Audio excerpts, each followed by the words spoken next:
À présent, une séquence de regards croisés. En quoi et comment l'entreprise peut-elle être un partenaire actif de la formation professionnelle initiale? Question que l'on va poser à deux responsables de campus des métiers et de qualification de la région Sud-PACA qui sont autour de moi et qui essaient d'impliquer le plus possible les entreprises, les branches, dans l'élaboration et l'évolution de l'offre de formation afin qu'elle colle le plus possible aux besoins en compétences des entreprises et aux aspirations des jeunes.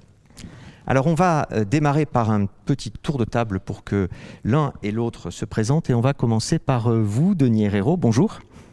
Bonjour, effectivement, Denis Herrero, donc je suis inspecteur de l'éducation nationale au rectorat d'Aix-Marseille.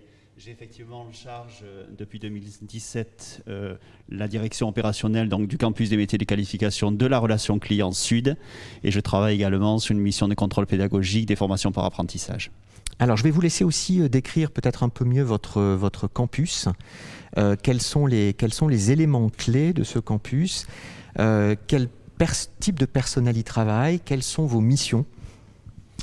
Mais on le verra sans doute, effectivement, quel type de personnel. Nous, on travaille effectivement en jouant la carte à fond du réseau. Alors, c'est un campus qui est sur un secteur très transversal, la relation client. Certes, on travaille effectivement davantage sur le secteur du commerce et de la vente, mais on a vocation effectivement à répondre aux besoins des différents secteurs d'activité qui, pour la majorité d'entre eux, vendent ou commercialisent des biens ou des services. Et donc, voilà, effectivement, on est également sur ces enjeux-là.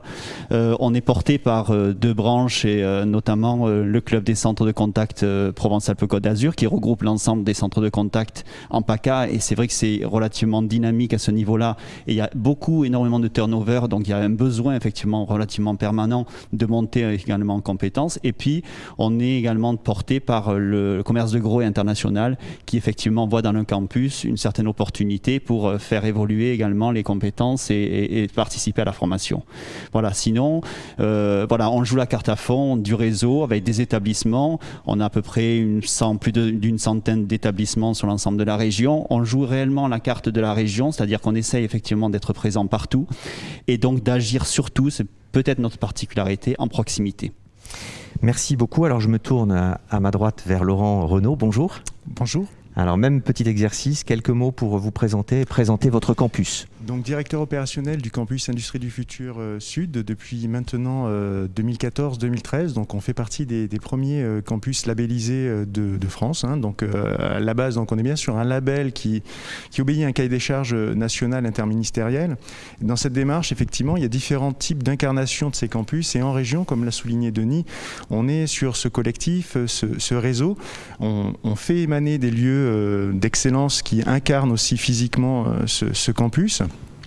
Car en définitive, c'est bien le collectif et le fait que les acteurs adhérents au campus soient solidaires entre eux, créent des actions et des projets pour la formation et répondre à cette problématique posée par les branches professionnelles et des industriels en particulier. Voilà, donc pour ce campus Industrie du Futur, à l'origine, il est né d'un projet de territoire industriel, le projet Henri Fabre. Donc c'est une véritable volonté des industriels de se fédérer pour développer le réseau des PME autour des grands donneurs d'ordre.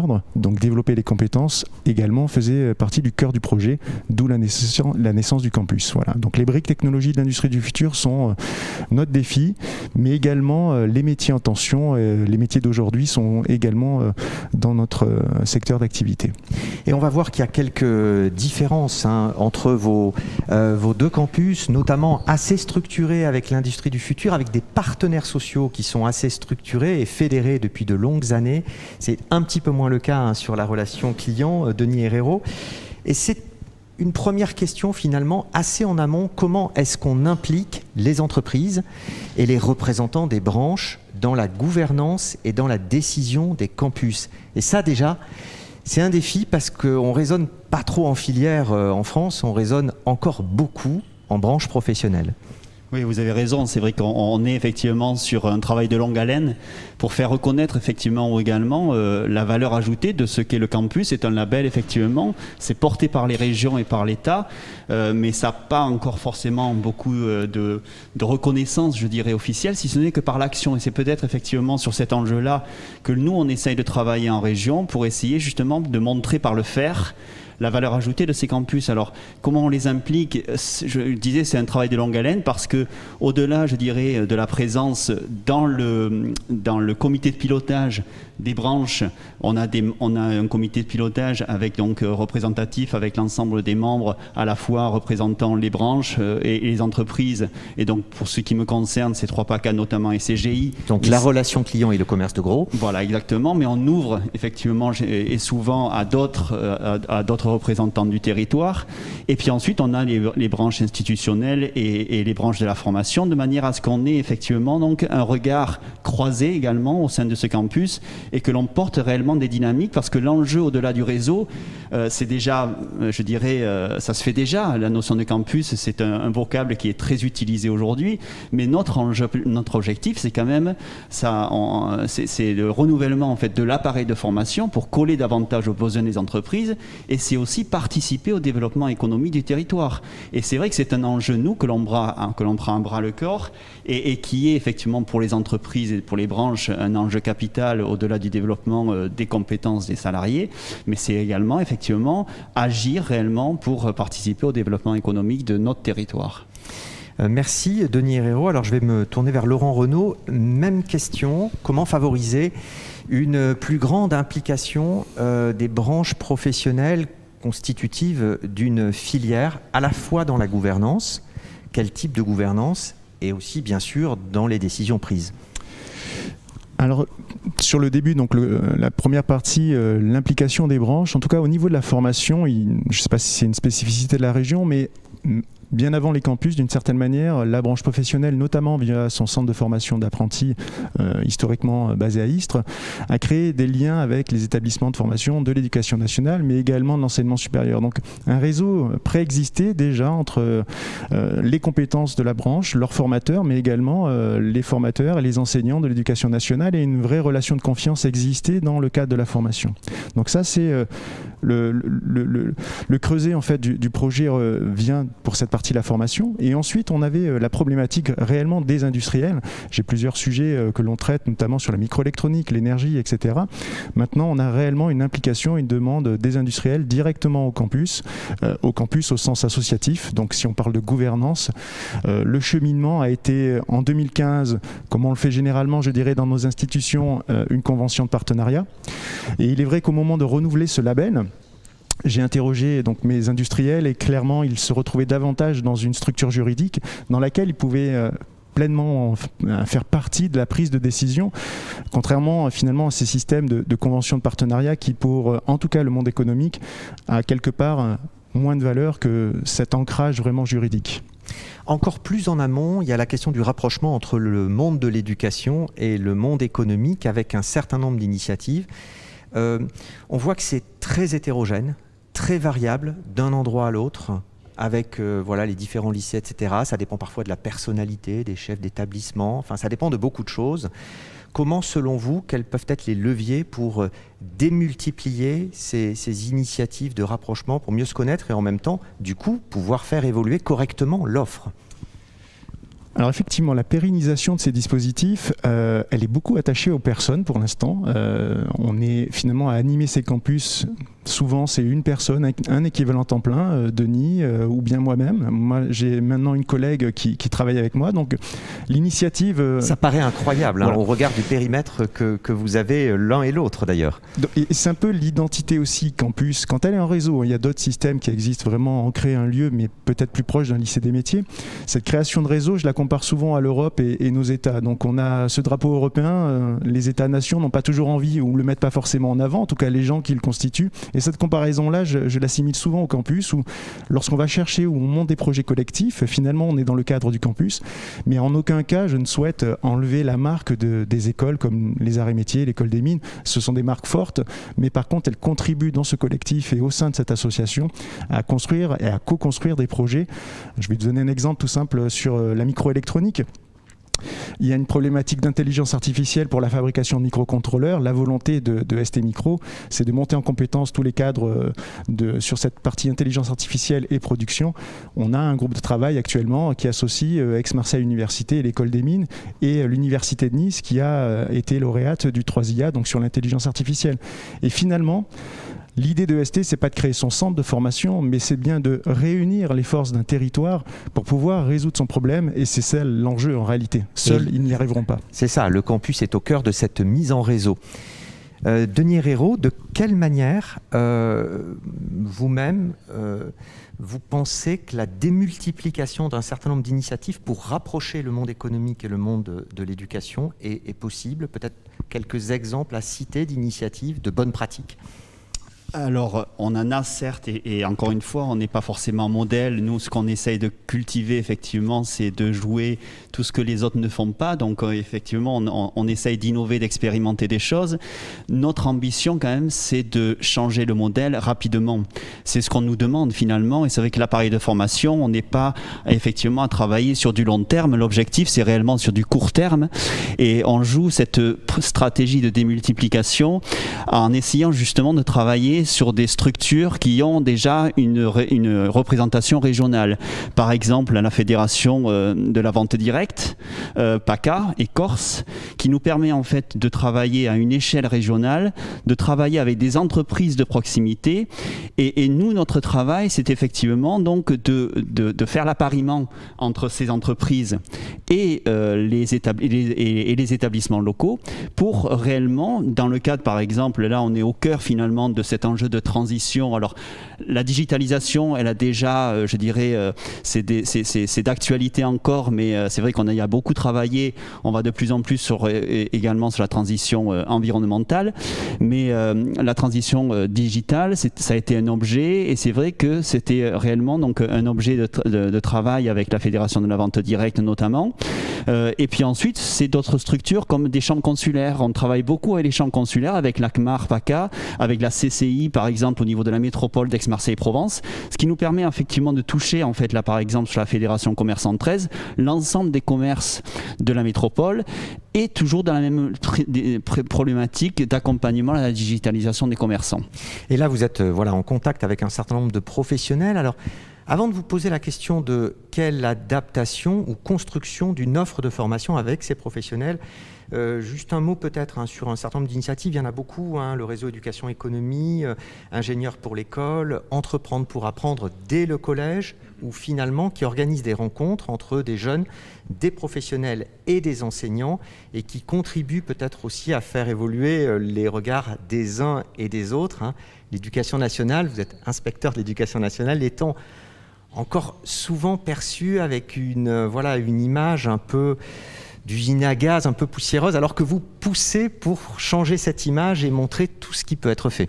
Vous avez raison, c'est effectivement le campus finalement doit donner réellement la réelle image de ce qu'est aujourd'hui l'éducation nationale. Elle n'est pas enfermée sur elle-même, elle est ouverte, cette éducation nationale, elle a profondément changé. Et d'ailleurs, la formation en elle-même, vous savez, tout le travail qui a été fait dans le cadre de la loi pour la liberté de choisir son avenir professionnel, le ministère certificateur de l'éducation nationale a transformé, sa volonté c'est de transformer la voie professionnelle pour l'ancrer encore plus effectivement dans les réalités économiques locales. Donc c'est vrai qu'il y a quand même toute cette part d'initiative et d'action qui sont au cœur justement du travail que l'on mène en accompagnement, je dirais, des établissements. Mais il faut bien effectivement, nous on cherche effectivement à montrer par le faire que l'on a changé et que l'on travaille réellement dans une nouvelle dynamique partenariale réellement pour co-construire finalement donc des actions au plus près des besoins. Alors quelques exemples des manières dont vous pouvez adapter une offre de formation, colorer une offre, voire élaborer de toutes pièces une offre de formation. Oui, alors c'est vrai qu'on a différents échelons éventuellement. Alors nous, on travaille déjà sur une première stade, je dirais, qui est relativement simple, qui est la coloration finalement des diplômes par les actions que l'on peut mener finalement. Donc c'est d'appariement et de rapprochement des entreprises locales avec les établissements.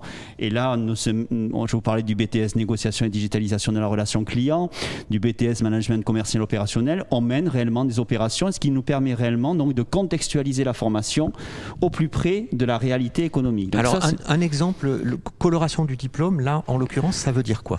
Là, par exemple, c'est l'accompagnement à la digitalisation de la relation client pour les commerces, c'est les montées en compétences dans l'utilisation des réseaux sociaux, dans l'utilisation des dispositifs de type e-commerce, et l'idée, c'est réellement faire que les étudiants accompagner leurs enseignants, mais après en autonomie, puissent être au contact des commerçants et les aider finalement à s'approprier, à monter en compétences et puissent les suivre finalement dans cette phase, parce qu'on a conscience qu'être commerçant aujourd'hui, on n'a pas forcément, je dirais, du temps pour se libérer dans le cadre de sa formation continue pour justement être, je dirais, assurer cette transition. Et nous, on joue beaucoup finalement sur de l'intergénérationnel et sur de la réponse comme ça locale entre la formation et le monde professionnel. Vous allez parfois plus loin en créant des formations ou des formations complémentaires. Oui, alors effectivement, Laurent en parlera sans doute parce que c'est effectivement lui, il est engagé beaucoup plus que moi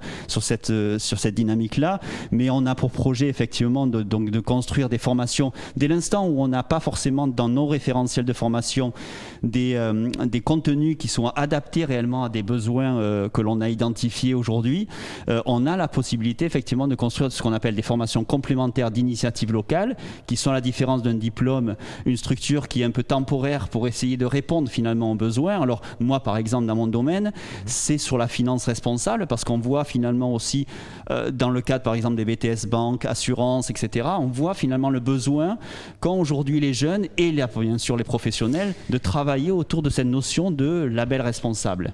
Donc c'est une formation complémentaire avec au bout une certification et qui va permettre de dire à un salarié de la banque ou de l'assurance qu'il a acquis une compétence particulière en ce qui concerne la finance responsable. Par exemple, c'est vrai que c'est un plus finalement. Alors bien sûr, c'est reconnu par une certification, mais c'est un plus pour son insertion parce que ça répond effectivement à un besoin local et la visée, c'est finalement effectivement de pourvoir des emplois dans ce secteur-là, dans le territoire. Et là, vous avez une demande, Denis Herrero, des professionnels de l'assurance ou de la banque pour pousser ce type de formation et leur proposer, construire avec eux un format? Alors oui, moi je suis en relation avec la Chambre régionale des entreprises de l'économie sociale et solidaire qui regroupe également beaucoup de fondations de banques, d'assurances, etc. Et c'est vrai que cette dynamique-là, cette thématique-là, elle est très, je dirais, elle est très demandée. Mais alors on le voit, il y a quand même quelques éléments que l'on voit quand même dans certains référentiels, mais en faire finalement un référentiel unique, ça change énormément. Merci Laurent Renaud. Alors, même question, de quelle manière au sein de votre campus Industrie du Futur Sud, de quelle manière est-ce que vous pouvez adapter ou créer des formations un ou deux exemples peut-être de ce que vous avez pu mettre en place ou de ce sur quoi vous planchez? Alors, deux exemples. Un pour la coloration. Donc sur la coloration, c'est pas une initiative du campus, mais je vous invite à regarder le lycée Rouvière à Toulon, une coloration de CBTS Marine nationale pour une préparation au nucléaire. Donc l'intérêt en fait de ce dispositif, il est entre guillemets avant le campus, autant pour moi. Et l'idée, c'est qu'avec le campus, on puisse éventuellement décliner sur un autre exemple et un autre cas que l'on a actuellement avec EDF. On hésite entre une coloration ou une formation complémentaire. Et donc là, on a le bon exemple. Je vais citer maintenant l'exemple de la formation complémentaire. Post-BTS, on a certains domaines technologiques liés à l'industrie du futur qui nécessitent des compléments de diplôme. La difficulté, elle est aussi administrative, c'est de créer finalement ces diplômes, les financer, former les formateurs. Donc on a tout un tas de dispositifs assez complexes à mettre en œuvre. Et l'idée, c'est de fédérer cette ingénierie et de la partager.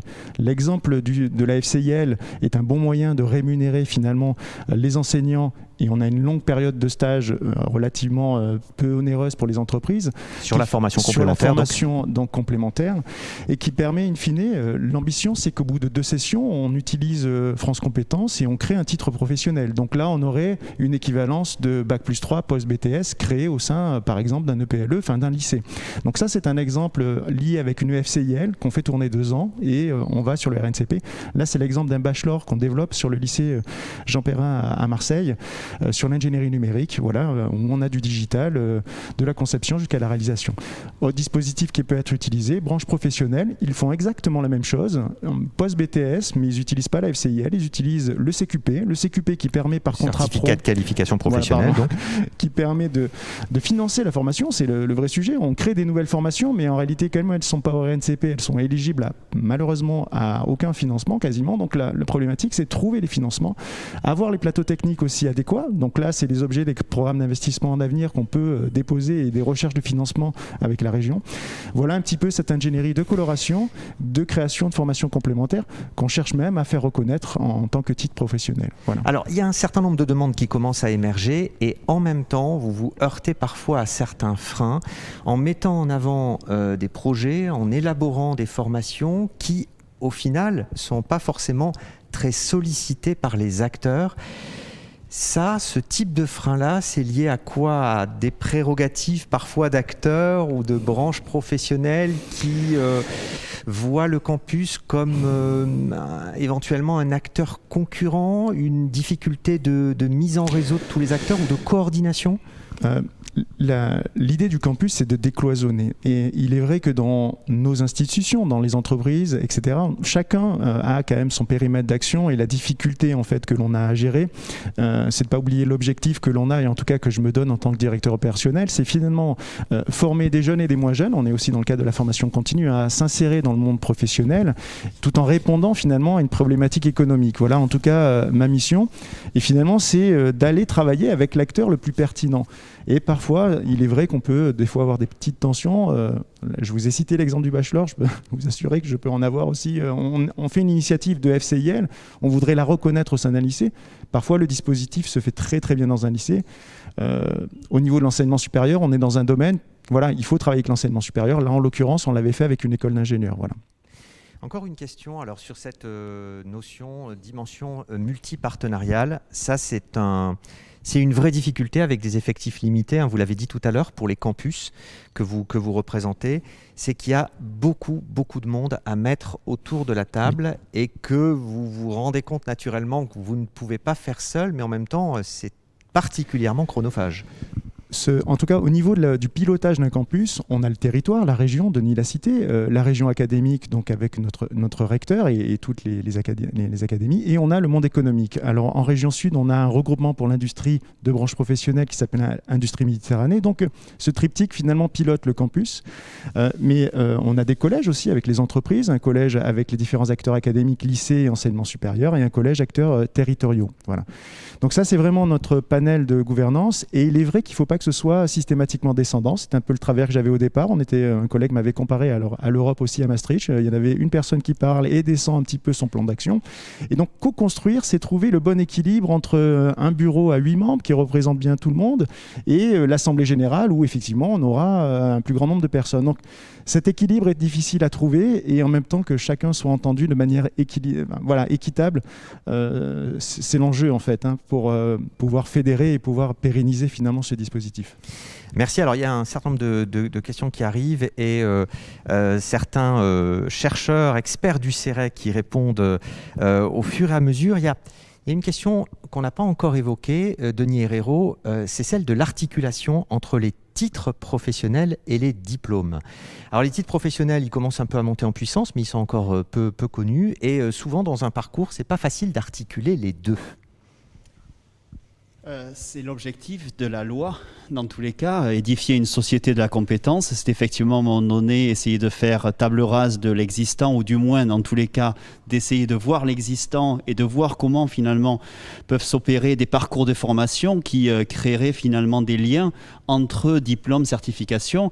Et la logique de travailler par bloc de compétences procède, effectivement, de cette ambition-là.